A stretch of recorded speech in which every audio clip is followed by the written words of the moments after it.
America के धरती से जोहार दोस्तों। यहाँ पर अमेरिका में जो प्रोफेशनल जॉब करने के लिए आते हैं या जो स्किल्ड वर्कर होते हैं, जिसे H1B वीज़ा कैटेगरी में जो आते हैं, उनका फाइलिंग अभी जल्द ही शुरू होने वाला है, जिसमें H1B वीज़ा कैटेगरी के लिए अपना एप्लीकेशन सबमिट कर सकते हैं। उसका डेट शुरू होने वाला है 18 मार्च से। तो आज के इस वीडियो में थोड़ा सा उसके बारे में अपडेट देने वाला हूँ कि H1B वीज़ा के लिए अपडेट की क्या प्रक्रिया होती है। तो इस छोटे से अपडेट के लिए वीडियो को आखिर तक देखते रहना दोस्तों। वैसे अगर आपने मेरा पिछला वीडियो देखा हो तो अमेरिका में अभी स्नो इमरजेंसी चल रहा था बॉस्टन के शहर में। तो अभी रास्ते में अब भी मतलब बहुत बाहर में ठंड है और पूरे रास्ते में बर्फ़ बिछा हुआ है। तो ऐसे कड़ाके के ठंड के बीच में ये नया अपडेट दे रहा हूँ दोस्तों वीज़ा के बारे में। एक और चीज़ जो मैं अपने वीडियो में अक्सर बोलते रहता हूँ, वैसे अगर आप मेरे चैनल में पहली बार आए हैं तो मैं यहाँ अमेरिका के इस बॉस्टन शहर में बहुत सालों से रहता हूँ।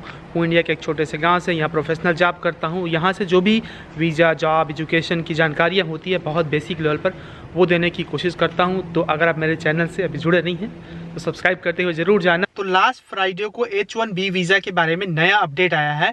तो यहाँ का जो US citizenship and immigration services, जिसे USCIS कहते हैं, उन्होंने एक नया विज्ञप्ति जारी किया है इस फ्राइडे को। वैसे आप लोगों को कोई भी वीज़ा से संबंधित जानकारी चाहिए होता है तो USCIS का एक ऑफिशियल वेबसाइट होता है। आप उस वेबसाइट में जाकर कुछ भी जानकारी देख सकते हैं कि आपके देश में अभी वीज़ा का क्या हाल है, अमेरिका में अभी कौन से वीज़ा का क्या नया अपडेट है। उस वेबसाइट का लिंक मैं अपने YouTube के डिस्क्रिप्शन बॉक्स में दे दिए रहूँगा, तो उसे भी जाकर देख लेना। यहाँ पर बगल में भी आपको नाम दिख रहा होगा। एक और बात जो मैं अक्सर बोलते रहता हूँ, अगर आप चाहते हैं कि मैं आपका नाम लूँ अपने वीडियो में तो आप कमेंट करके ज़रूर अपना नाम बताना, अपने परिवार वालों का, जिनका भी।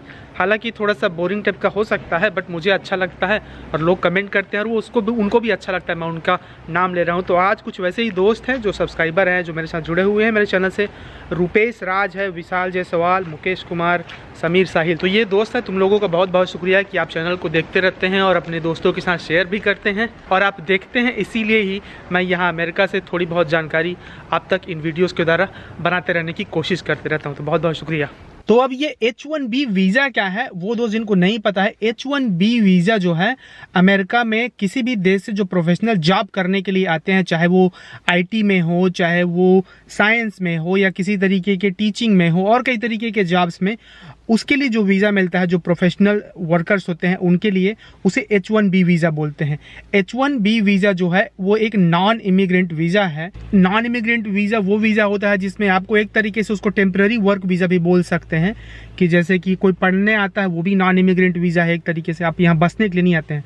हालांकि H1B वीज़ा अगर आपको मिलता है तो अंत में ग्रीन कार्ड भी मिलने की संभावना बहुत रहती है और फिर यहाँ का नागरिक भी बन सकते हैं। लेकिन तकनीकी रूप से H1B वीज़ा जो है वो नॉन इमिग्रेंट वीज़ा में आता है। H1B वीज़ा के बारे में एक और महत्वपूर्ण बात कि इसे आप सीधा डायरेक्टली अप्लाई नहीं कर सकते। जैसे स्टूडेंट वीज़ा के लिए आप अप्लाई कर सकते हैं, लेकिन H1B वीज़ा के लिए आप डायरेक्टली अप्लाई नहीं कर सकते। इसे जो प्रोस्पेक्टिव पेटिशनर होते हैं या रिप्रेजेंटेटिव होते हैं, मतलब जो कंपनी आपको काम देती है, तो आपको पता करना पड़ेगा कि कौन सी कंपनी जो है H1B वीज़ा देती है। जैसे कि भारत के जो बड़े बड़े IT कंपनियां हैं वो यहाँ पर अमेरिका में H1B वीज़ा के लिए फ़ाइल करती है।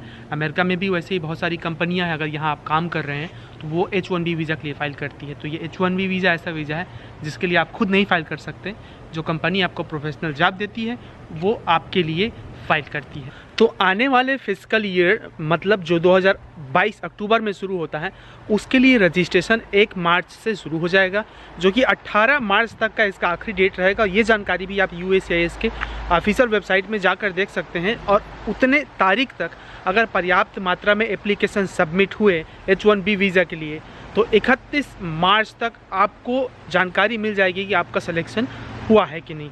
और H1B वीज़ा जब आप फाइल करते हैं, जब सबमिट करते हैं यहाँ पर अपना एप्लीकेशन, आप रजिस्ट्रेशन करते हैं, तो आपको सिर्फ $10 लगता है। उसके बाद आपको एक ट्रैकिंग नंबर मिलता है, वो भी ऑनलाइन आप चेक कर सकते हैं। उस ट्रैकिंग नंबर से 31 मार्च तक लगभग सबको पता चल जाएगा कि उनका सिलेक्शन हुआ नहीं है। अगर हुआ है तो बहुत बहुत बधाई, नहीं होता है तो कोई बात नहीं, फिर से आप ट्राई कर सकते हैं। और इसमें जो चयन होता है कि किसको H1B वीज़ा मिलेगा, वो बहुत रेंडमली लॉटरी सिस्टम से होता है, कि कंप्यूटराइज लॉटरी सिस्टम है ऑब्वियसली।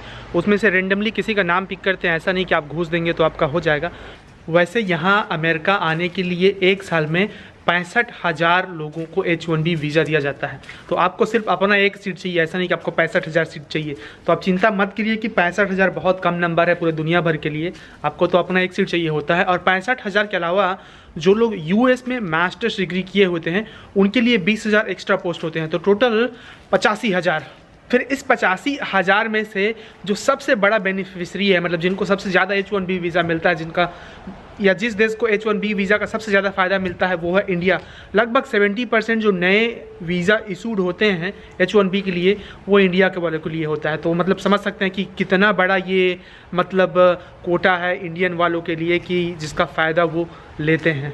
पिछले साल में क्या हुआ था, कोविड के कारण USCIS को 2-3 बार ये जो लॉटरी सिस्टम है वो करना पड़ा था, मतलब पर्याप्त एप्लीकेशन नहीं आया था। तो होपफुली चीज़ें थोड़ी बेहतर हुई हो, तो इस बार शायद एक ही लॉटरी सिस्टम में सबका चयन हो जाए, जितने लोगों को उनको करना है। अगर नहीं होगा तो इस बार भी हो सकता है कि इस बार भी उनको मल्टीपल लॉटरी एलोकेट करना पड़े। तो फिर देखते हैं क्या होता है। जो कुछ भी अपडेट होगा मैं वो तो अपने चैनल में देता रहता हूँ, इसलिए आप मेरे चैनल से बने रहिएगा दोस्तों। तो फिर चलिए आज की वीडियो को यहीं तक रखता हूँ। मैंने सोचा ये अपडेट आपको दे दूँ, और आपका जो भी सवाल हो, कुछ भी मुझे पूछना हो तो कमेंट जरूर करना। वीडियो को लाइक और शेयर करते रहना भाई, और कमेंट करते हो तो अपने गाँव का नाम भी बताना। और अगर आप पढ़ाई कर रहे हैं, आपको कुछ भी गाइड चाहिए कि कैसे क्या पढ़ाई करना है भविष्य के लिए, उसके बारे में भी मैं गाइड करते रहने की कोशिश करता हूं। और अगर आप यहां पढ़ने आना चाहते हैं, master, PhD, post doc, research या जो भी, तो भी आप कमेंट करके बताना। मुझे ईमेल कर सकते हैं, मेरे इंस्टाग्राम से जुड़ सकते हैं। बाकी मिलते हैं अगले वीडियो में जल्द ही, अमेरिका की किसी नई जगह को दिखाते हुए, कुछ नई जानकारी देते हुए। बहुत शुक्रिया। और जोहार। मास्क लगा के जाना भाई, कहीं पर भी जाओगे तो। अभी कोरोना का बहुत असर और ख़तरा बढ़ रहा है। Or maybe we just hit the end of